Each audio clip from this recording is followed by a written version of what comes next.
Hi dears, welcome back. അപ്പോൾ ഇന്നും ഞാൻ വന്നിരിക്കുന്നത് നമുക്കൊക്കെ ഒരുപാട് പ്രയോജനകരമായിട്ടുള്ള നല്ല കൊച്ചു ടിപ്സുകളൊക്കെ കളക്ട് ചെയ്ത് കൊണ്ട് തന്നെയാണ് കേട്ടോ.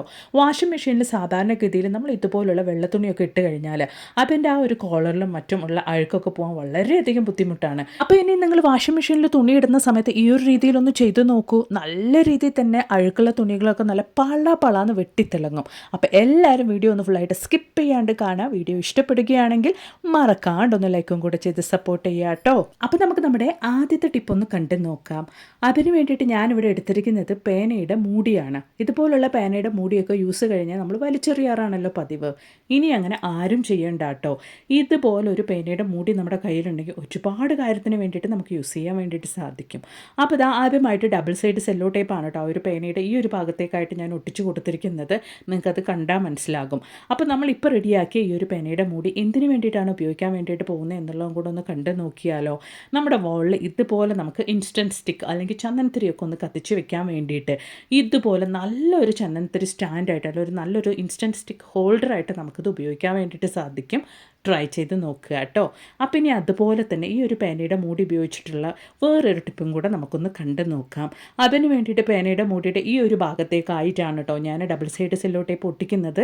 ഞാൻ രണ്ട് സൈഡിലും ഒട്ടിച്ചിട്ടാണ് ഓരോ ടിപ്പും കാണിച്ചിരിക്കുന്നത്. ഇപ്പം നമ്മൾ ഡബിൾ സൈഡ് സെല്ലോ ടേപ്പ് ഈ ഒരു ഭാഗത്താണ് ഒട്ടിച്ചിരിക്കുന്നത്. അപ്പോൾ ദാ ഈ ഒട്ടിച്ചിരിക്കുന്ന ഈ ഒരു ഡബിൾ സൈഡ് സെല്ലോ ടോപ്പോട് കൂടി നമ്മുടെ ഈ ഒരു പേനയുടെ മൂടി വാളിലോ നമ്മുടെ ഡോറിലോ എവിടെ വേണമെങ്കിലും നമുക്ക് ഒട്ടിച്ച് വെക്കുകയാണെങ്കിൽ നല്ലൊരു കീ ഹോൾഡറായിട്ട് ഇതുപോലുള്ള കീസ് അല്ലെങ്കിൽ നമ്മുടെ കുട്ടികളുടെ ബാംഗിൾസ് അത് മാത്രമല്ല ടൈയും കാര്യങ്ങളൊക്കെ നമുക്ക് ഹോൾഡ് ചെയ്യാൻ വേണ്ടിയിട്ട് സാധിക്കും.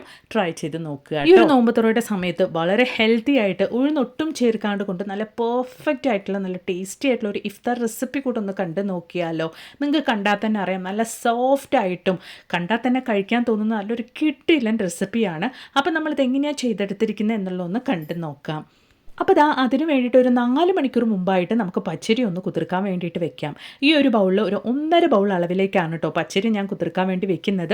റേഷൻ അരിയുടെ പച്ചരി തന്നെയാണ് ഞാനിവിടെ എടുത്തിരിക്കുന്നത്. അതോടൊപ്പം തന്നെ നമുക്കൊരു 1/2 ടീസ്പൂൺ അളവിലേക്ക് ഉലുവയും ചേർത്ത് കൊടുക്കാം. റേഷൻ അരിയും അതുപോലെ തന്നെ നമ്മുടെ റേഷൻ പച്ചരിയും ഉലുവയും നന്നായിട്ട് കഴുകിയതിന് ശേഷമാണ് ഞാനിവിടെ കുതിർക്കാൻ വേണ്ടി വെച്ചിരിക്കുന്നത്. അപ്പോൾ നമുക്ക് ആ ഒരു കുതിർന്ന വെള്ളത്തിൽ തന്നെ ഇത് അരച്ചെടുക്കാൻ വേണ്ടിയിട്ട് സാധിക്കും. അപ്പോൾ നമുക്കൊരു 4 മണിക്കൂർ സമയത്തേക്ക് നമ്മുടെ റേഷൻ അരി പച്ചരി നന്നായിട്ടൊന്ന് കുതിർക്കാൻ വേണ്ടി മാറ്റി വെക്കാം. ഇപ്പോൾ 4 മണിക്കൂർ സമയം കഴിഞ്ഞിട്ടുണ്ട്. നന്നായിട്ട് തന്നെ നമ്മുടെ റേഷൻ പച്ചരിയും ഉലുവയും കുതിർന്ന് വന്നിട്ടുണ്ട്. ഇനി നന്നായിട്ട് തന്നെ നമുക്കിതൊന്ന് അരച്ചെടുക്കാം. നല്ല ഫൈൻ പേസ്റ്റ് പോലെ തന്നെ നമുക്ക് അരച്ചെടുക്കാം കേട്ടോ. അപ്പോൾ ദാ അതിന് വേണ്ടിയിട്ട് നമ്മുടെ പച്ചരിയും ഉലുവയും മിക്സിയുടെ ജാറിലേക്ക് മാറ്റിയിട്ട് കുതിർന്ന വെള്ളവും ആവശ്യത്തിന് ഒഴിച്ചു കൊടുത്തിട്ട് ദാ ഈ ഒരു കൺസിസ്റ്റൻസിയിൽ ഞാൻ അരച്ചെടുത്തിട്ടുണ്ട്. ഞാനിവിടെ ഇഫ്താറിൻ്റെ സമയത്തേക്ക് വേണ്ടിയിട്ടാണ് ഇത് റെഡിയാക്കിക്കൊണ്ടിരിക്കുന്നത്. അതുകൊണ്ട് തന്നെ രാവിലെ ഞാൻ ഈ ഒരു മാവ് അരച്ചു വെച്ചിട്ടുണ്ട്. നന്നായിട്ടൊന്ന് ചെറിയ രീതിയിലൊന്ന് പൊന്തി കിട്ടാൻ വേണ്ടിയിട്ട് കുക്കറിലേക്കാണ് കേട്ടോ ഞാനിത് ഒഴിച്ചു കൊടുക്കുന്നത്. ആവശ്യത്തിനുള്ള ഉപ്പും ഇട്ട് കൊടുത്ത് കൈകൊണ്ട് തന്നെ നന്നായിട്ടൊന്ന് മിക്സ് ചെയ്തിട്ട് കറക്റ്റായിട്ട് നമ്മൾ കുക്കറൊന്ന് മൂടി വെക്കുകയാണെങ്കിൽ വൈകുന്നേരത്ത് നമ്മൾ ഇഫ്താറിന് നമ്മൾ ഉണ്ടാക്കുന്ന ഈ ഒരു റെസിപ്പി നല്ല പെർഫെക്റ്റ് ആയിട്ട് തന്നെ ഉണ്ടാക്കിയെടുക്കാൻ വേണ്ടിയിട്ട് സാധിക്കും. അതായത് നമ്മുടെ മാവ് ഒരുപാടൊന്ന് പൊങ്ങി കിട്ടണമെന്നില്ല, ചെറിയ രീതിയിലൊന്ന് പൊങ്ങി കിട്ടിയാലുള്ളൂ ആ ഒരു കറക്റ്റ് പദത്തിൽ നമുക്ക് നമ്മുടെ റെസിപ്പി ഉണ്ടാക്കിയെടുക്കാൻ വേണ്ടിയിട്ട് സാധിക്കുകയുള്ളൂ. ഈ ഒരു രീതിയിൽ നമുക്ക് പൊന്തി കിട്ടിയാൽ മതിയാകും. ഒരുപാട് പുളിച്ചു പൊന്തണം എന്നില്ല. അതാണ് ഈ ഒരു മാവിൻ്റെ കറക്റ്റ് കൺസിസ്റ്റൻസി. അപ്പോൾ വൈകുന്നേരത്തെ ഇഫ്താറിൻ്റെ സമയത്തേക്ക് ഒഴിക്കാൻ വേണ്ടിയിട്ടാണ് ഞാനിപ്പോൾ കുക്കർ ഓപ്പൺ ചെയ്തിരിക്കുന്നത്.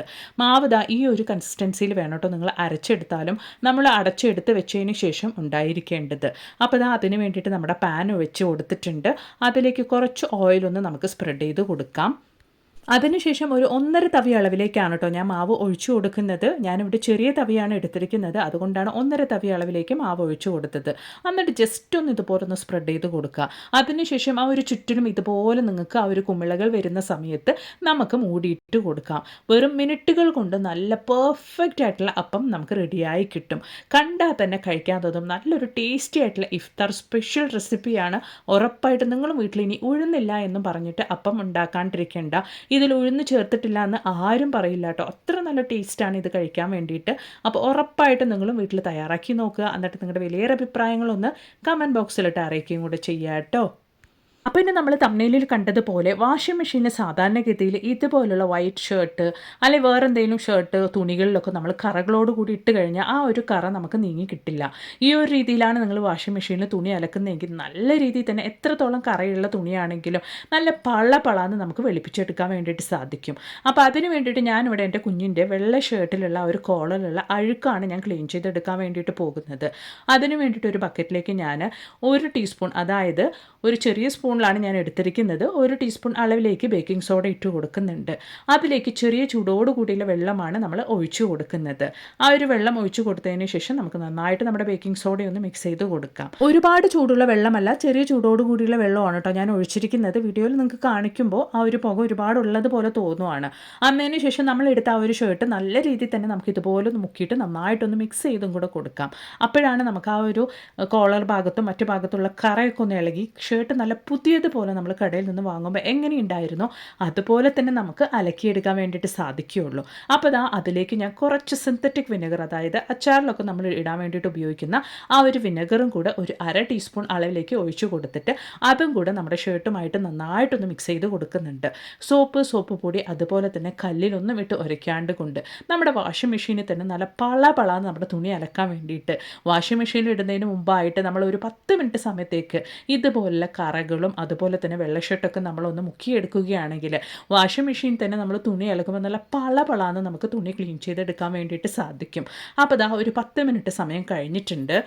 അപ്പോൾ ഞാൻ വാഷിംഗ് മെഷീനിലേക്ക് ഒരു തുണി തനിച്ചല്ല കേട്ടോ ഇട്ട് കൊടുക്കുന്നത്. എല്ലാ തുണികളും ഇടുന്ന കൂട്ടത്തിൽ നമ്മൾ കുതിർക്കാൻ വെച്ച ആ ഒരു കറയുള്ള തുണിയും ചേർത്താണ് ഇട്ട് കൊടുക്കുന്നത്. ഇനി നമ്മൾ എപ്പോഴും പോലെ എങ്ങനെയാണോ തുണി അലക്കുന്നത്, അതായത് സോപ്പ് പൊടിയോ അല്ലെങ്കിൽ ഡിറ്റർജൻറ്റ് ലിക്വിഡോ എന്ത് വേണമെങ്കിലും ഉപയോഗിച്ച് നമ്മുടെ തുണി നമുക്ക് അലക്കിയെടുക്കാൻ വേണ്ടിയിട്ട് സാധിക്കും. നല്ല പളാന്ന് ആ ഒരു കോളറിലും അതുപോലെ തന്നെ ഷർട്ടിലുള്ള മഞ്ഞപ്പൊക്കെ മാറി നല്ല പളാന്ന് തന്നെ നമ്മുടെ കറയും ഉള്ള തുണികളാണെങ്കിലും വെള്ളത്തുണിയാണെങ്കിലും നമുക്ക് അലക്കിയെടുക്കാൻ വേണ്ടിയിട്ട് സാധിക്കും. അപ്പോൾ ഞാൻ നല്ല രീതിയിൽ തന്നെ അലക്കിയെടുത്തിട്ടുണ്ട്. ഞാനിനി അതൊന്ന് കഴുകി കൂടെ എടുത്ത് കാണിക്കാം. എല്ലാവരും കരുതും സിന്തറ്റിക് വിനെഗറും ബേക്കിംഗ് സോഡയൊക്കെ ഇട്ട് കഴിഞ്ഞാൽ നമ്മുടെ തുണി വേഗത്തിൽ തന്നെ നശിച്ചു പോകും, അതായത് കീറിപ്പോകും, ഒരുമാതിരി പന്നലായി പോകും എന്നുള്ളതൊക്കെ. അങ്ങനത്തെ ഒരു കാര്യം ഉണ്ടാവില്ല. തുണി നല്ല പുതിയതുപോലെ കടയിൽ നിന്ന് വാങ്ങുമ്പോൾ എങ്ങനെ ഉണ്ടായിരുന്നോ അതുപോലെ തന്നെ നമുക്ക് അലക്കിയെടുക്കാൻ വേണ്ടിയിട്ട് സാധിക്കും. അപ്പോൾ ഞാൻ തുണിയൊക്കെ അലക്കി കഴിഞ്ഞിട്ടുണ്ട്. ഇനി ഞാൻ നിങ്ങൾക്ക് നല്ല വെള്ളത്തിൽ ആ ഒരു ഷർട്ടൊന്ന് വാഷ് ചെയ്തും കൂടെ നിങ്ങൾക്ക് കാണിക്കാം. അപ്പോൾ ഫുള്ളി ഓട്ടോമാറ്റിക് മെഷീൻ ആയതുകൊണ്ട് തന്നെ നന്നായിട്ട് കഴുകി ഡ്രൈ ഒക്കെ ചെയ്തിട്ട് എൻ്റെ ഷർട്ട് ഇപ്പോൾ കയ്യിൽ കിട്ടിയിട്ടുണ്ട് കേട്ടോ. ആ ഒരു നനവുണ്ട്, ആ ഒരു നനവോടുകൂടി തന്നെയാണ് ഞാൻ നിങ്ങൾക്ക് ഈ ഒരു വീഡിയോ കാണിക്കുന്നത്. മുൻപ് ഞാൻ നിങ്ങൾക്ക് കാണിച്ച ആ ഒരു വെള്ള ഷർട്ടും ഇപ്പം ഞാൻ കാണിക്കുന്ന വെള്ള ഷർട്ടും തമ്മിലുള്ള ഒരു വ്യത്യാസം നിങ്ങൾക്ക് തന്നെ മനസ്സിലാക്കാൻ വേണ്ടിയിട്ട് സാധിക്കും. നല്ല പളാന്ന് പുതിയതുപോലെ ആ ഒരു വെള്ള ഷർട്ട് മാറിയിട്ടുണ്ട്. ഇനി നിങ്ങൾ തുണിയൊക്കെ അലക്കുന്ന സമയത്ത്, പ്രത്യേകിച്ച് കുട്ടികളുടെ ഇതുപോലുള്ള വെള്ള ഷർട്ടൊക്കെ അലക്കുന്ന സമയത്ത് ഒരു തവണ ഈ ഒരു രീതിയിലൊന്ന് അലക്കി നോക്കൂ. കൈ മെനക്കെടാണ്ട് കൊണ്ട് നമുക്ക് നമ്മുടെ ഷർട്ടിലുള്ള കറകളൊക്കെ കളയാൻ വേണ്ടിയിട്ട് സാധിക്കും. അതിപ്പോൾ വെള്ള ഷർട്ടാണെന്ന് മാത്രമല്ല കേട്ടോ, ഏത് തുണിയാണെങ്കിലും കറ കളയാൻ വേണ്ടിയിട്ട്, അത് മെഷീൻ വാഷ് ചെയ്യുമ്പോൾ കറ കളയാൻ വേണ്ടിയിട്ട് ഈ ഒരു രീതി ഒന്ന് നിങ്ങൾ ട്രൈ ചെയ്ത് നോക്കുക കേട്ടോ.